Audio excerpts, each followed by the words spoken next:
ఏం చెప్పారంటే అంతకు ముందు అక్కడ 58 గదులతోటి ఒక అద్భుతమైనటువంటి రిసార్ట్ ఉండేది హరిత రిసార్ట్ మనకి ఆంధ్రప్రదేశ్ లో ఉన్నటువంటి అన్ని రిసార్ట్స్ కంటే కూడా బెటర్ ఇన్కమ్ ఇచ్చినటువంటి రిసార్ట్స్. ఒక సంవత్సరంలో 7 కోట్ల నుంచి 16 కోట్ల వరకు ఆదాయం ఇచ్చినటువంటి రిసార్ట్స్ అవి డిమాలిష్ చేశారు. అన్ని అద్భుతంగా ఉండగానే అవి డిమాలిష్ చేసేటప్పుడు వారు చెప్పిన మాట ఏంటంటే ఇంతకంటే అద్భుతమైన రిసార్ట్స్ కడతాం, ఇంతకంటే ఎక్కువ మందికి ఉపయోగంలోకి తీసుకొస్తామని చెప్పి అక్కడ వారు కట్టింది ఈ ప్యాలెస్. అందులో ఉంది, చదువుకోండి చదువుకోండి చదువుకోండి. ఇవాళ అక్కడ గజెట్ లో ఉందో అవన్నీ చదువుకోండి. వాళ్ళు చేసింది, వాళ్ళు గదులు కడతామని చెప్పి చేసిన పని ఏంటి తెలుసా అధ్యక్ష?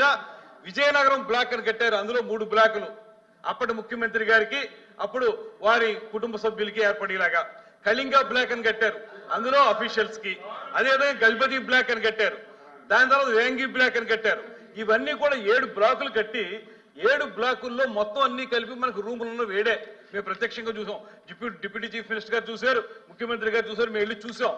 వీళ్ళు చెప్పిన మాట, వాళ్ళు ఆ రోజున అప్లికేషన్ పెట్టినప్పుడు, అప్లికేషన్ విని సావధానంగా వినండి. ఇప్పుడు అప్లికేషన్ పెట్టినప్పుడు వాళ్ళు చెప్పిన మాట, దీన్ని బెటర్ రిసార్ట్ గా చేస్తామని చెప్పి చివరిలో ఒక జీవో ఇచ్చారు అధ్యక్ష. ఆ జీవో ఇచ్చినప్పుడు దీన్ని ముఖ్యమంత్రి గారి యొక్క నివాసం కోసం జీవో నెంబర్ కూడా చెప్పాను. కమాన్ రండి తీసుకుందాం. జీవో నెంబర్ లో చెప్పింది ముఖ్యమంత్రి గారికి నివాసం కోసం, క్యాంప్ ఆఫీస్ కోసం కట్టుకుంటామని చెప్పారు. అదేవిధంగా మంత్రులు ఎవరైనా అక్కడికి వచ్చినప్పుడు ఉండడానికి కడతామని చెప్పారు. వచ్చిన ఒరిజినల్ అప్లికేషన్ లో ఏం చెప్పారు? మేము మంచి రిసార్ట్స్ కడతాం, ఇంతకంటే అద్భుతంగా చేస్తామని చెప్పి ఈ రకంగా చేశారు. ఇందులో మొత్తం అన్ని కలిపి వాళ్ళు ఖర్చు పెట్టింది 481 కోట్ల రూపాయలు ఖర్చు పెట్టి, దీంట్లో బాత్ టబ్ ఉంది అధ్యక్ష 12 లక్షల రూపాయలు. అవి మొత్తం మీరు తీసుకుంటే లోపలికి వెళితే ఇంద్రభవనం అధ్యక్ష, ఇంద్రభవనం. మీరు నిజంగా జెన్యూన్ గా చెప్పిన ప్రకారం చేసుంటే ఎందుకు మీరు అందరినీ రానివ్వలేదు? మీకు ఆ రోజు ఒక సామెత ఉంది అధ్యక్ష, ఒక సామెత చెప్తాను. ఇది ఎంత వైలేషన్ అంటే స్పష్టంగా వైలేషన్ అధ్యక్ష. మీరు జీవో నంబర్ ఇస్తారు, మీకు వాళ్ళు పెట్టిన అప్లికేషన్ మీ టేబుల్ మీద పెడతాను. ఆ అప్లికేషన్ కానీ జీవో నెంబర్ కానీ చూడండి, ఎక్కడా కూడా పొంతం లేదు. ఆ రోజు చిన్నభిన్నం అయిపోతే ఆ రోజు మనకి ఏదంటే ఓం మహానగరం తగలకపోతుంటే ఫిడేలు వాయించినటువంటి నీరో చక్రవర్తిలాగా వ్యవస్థ సర్వనాశనం అయిపోతుంటే ఇంత డబ్బు ఖర్చు పెట్టి తన సొంత భవనం కోసం అతని ఆఫీస్ రూమ్ ఒక టెన్నిస్ కోర్ట్ అంత ఉంటుంది అధ్యక్ష. ఆయన ఆఫీస్ రూమ్ ఒక టెన్నిస్ కోర్ట్ అంత ఉంటుంది. ఇవన్నీ ఖర్చు పెట్టి ఎవరి డబ్బులు, ప్రజా డబ్బుల్ని ఇలా మోసం, ఇంకా సిగ్గు లేకుండా ఏ రకంగా మాట్లాడతారు, ఏ రకంగా అడుగుతారు వీళ్ళు, ఏ రకంగా ప్రశ్నిస్తారు? ఇంత అన్యాయం చేసి ఇవాళ జీవోలన్నీ పెడతాను నేను, వాళ్ళు చూసుకుని చదువుకోనండి, సమాధానం చెప్పుకోనండి. ఇంత అన్యాయం చేస్తుంటే ప్రజాధనాన్ని తోచుకు తింటుంటే ఇందులో ఎవరి ఇంట్లోకి ఎంత డబ్బు అంత డబ్బు తీసుకుని వాళ్ళు చేయడం ఒక్క జీవో చూడండి, మొత్తం జీవో చూడండి, జీవో చూసుకోండి. మంత్రి గారు ప్లీజ్ బాధపడతారు సార్, తెలుస్తారు నిజాలు అధ్యక్ష.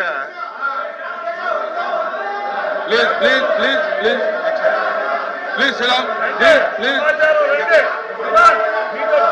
మంత్రి గారు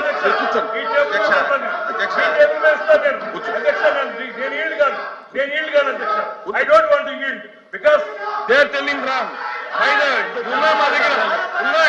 మా దగ్గర పూర్తి డీటెయిల్స్ ఉన్నాయి, అధ్యక్ష. ఈ జీవో నెంబర్లు కూడా ఇస్తాను నేను జీవో నెంబర్లు కూడా మీకు ఇస్తాను.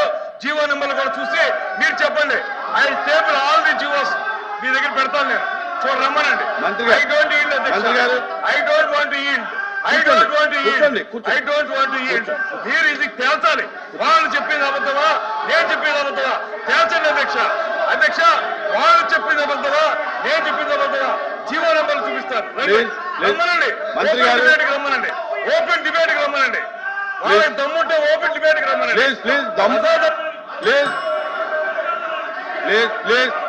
మంత్రి గారు ఏం మంత్రి గారు తినేసి సదాచారాన్ని మంత్రి గారు వినాలి వినాలి మంత్రి గారు వినాలి ప్లీజ్ ప్లీజ్ ప్లీజ్ ప్లీజ్ మంత్రి గారు ఇక్కడ అడిగినటువంటి ప్రశ్న వేరు, ఇక్కడ అడిగినటువంటి ప్రశ్న వేరు, సబ్జెక్ట్ మాట్లాడుతున్నది వేరు.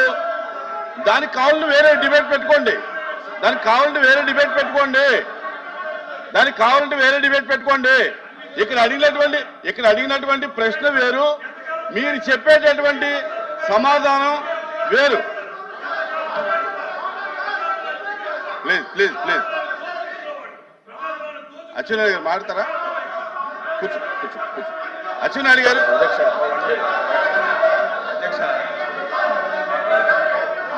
ప్లీజ్ ప్లీజ్ ప్లీజ్ మీరు రండి, ఒకసారి రండి, మీకు చూపిస్తాను. వాళ్ళు కూడా నమ్మనండి. ప్లీజ్ ప్లీజ్ మీరు రండి, మీకు ప్లీజ్ చూపిస్తాను. కోచ్ కమిటీ వేయండి, వాళ్ళు కూడా తెలుసుకోమనండి, వాళ్ళు కూడా తెలుసుకోమనండి. అచ్చెన్నాయుడు గారు అధ్యక్ష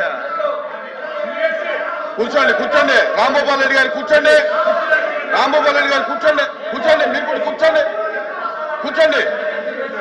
రమేష్ గారు మాధవ్ గారు కూర్చోండి ప్లీజ్ ప్లీజ్. భాషా గారు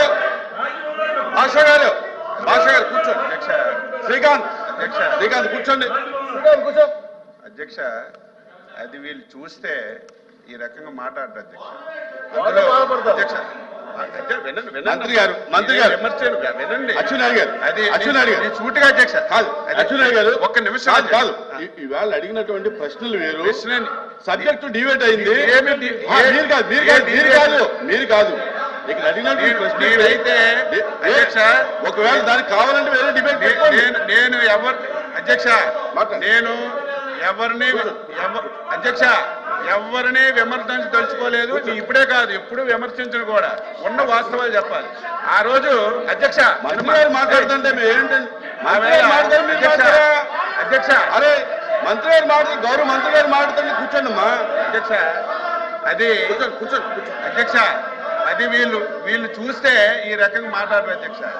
అది కన్స్ట్రక్షన్ అయినన్ని రోజులు అధ్యక్ష, కన్స్ట్రక్షన్ అయినన్ని రోజులు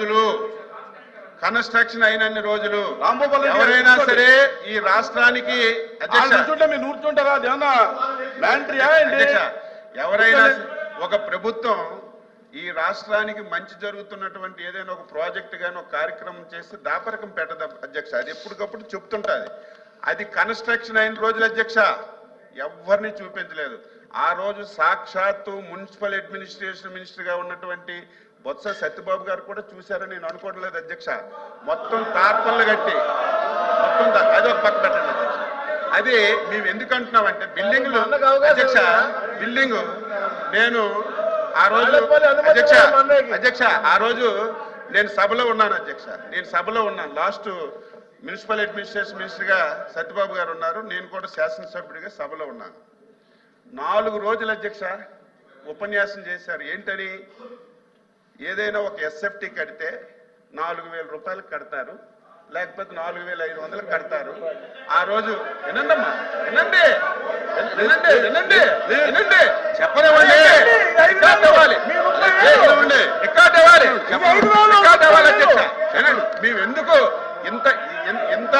ఇంత కరప్షన్ ఎందుకు జరిగిందంటే అధ్యక్ష, ఆ వేళ సత్యబాబు గారు రికార్డ్స్ ఉన్నాయి, అసెంబ్లీలో రికార్డ్స్ ఉన్నాయి, ఇక్కడ రికార్డ్ 4,500 రూపాయలు కట్టవలసిన ఎస్ఎఫ్టీ ఆ రోజు మనం అసెంబ్లీ, శాసన మండలి, అదేవిధంగా సెక్రటేరియట్ మనం కట్టి ఇది 6,000 రూపాయలు చిల్లరకి ఎస్ఎఫ్టీ ఇచ్చేశారు. మొత్తం చంద్రబాబు నాయుడు గారు, నారాయణ గారు మొత్తం దోపిడీ చేశారని అధ్యక్ష 5 రోజులు అధ్యక్ష 6,000 రూపాయలు ఎస్ఎఫ్టీ కట్టినటువంటి శాసనసభకి 5 రోజులు మాట్లాడారు అధ్యక్ష. ఋషికొండ ఎస్ఎఫ్టీ ఎంత అధ్యక్ష? 26,000 రూపాయలు ఎస్ఎఫ్టీ పెట్టి కట్టారు అధ్యక్ష. 26,000 ఎస్ఎఫ్టీ, 26,000. సిగ్గుపడాలి, చేసిన తప్పు చేసి చెప్పకుండా సిగ్గుపడాలి అధ్యక్ష. వీళ్ళు ఇంకా ఎదురుదాడి చేస్తున్నారు, సిగ్గుపడాలి. 480 కోట్లు అదే డబ్బు పేదవాడికి ఇల్లు కడితే 26,000 మందికి ఇల్లు కట్టించవచ్చు. 26 పేదవాడికి ఇల్లు కట్టిస్తే 26,000 మందికి కట్టించవచ్చు. దేనికి అధ్యక్ష? అదంతా పర్యాటకం గురించి కట్టించారట. 5 రూముల అధ్యక్ష, ఒకటి ముఖ్యమంత్రికి, ఒకటి ఫ్యామిలీకి. అది చూస్తే అధ్యక్ష గుండె ఆగిపోద్ది అధ్యక్ష. ఎవరు చూడలేదు.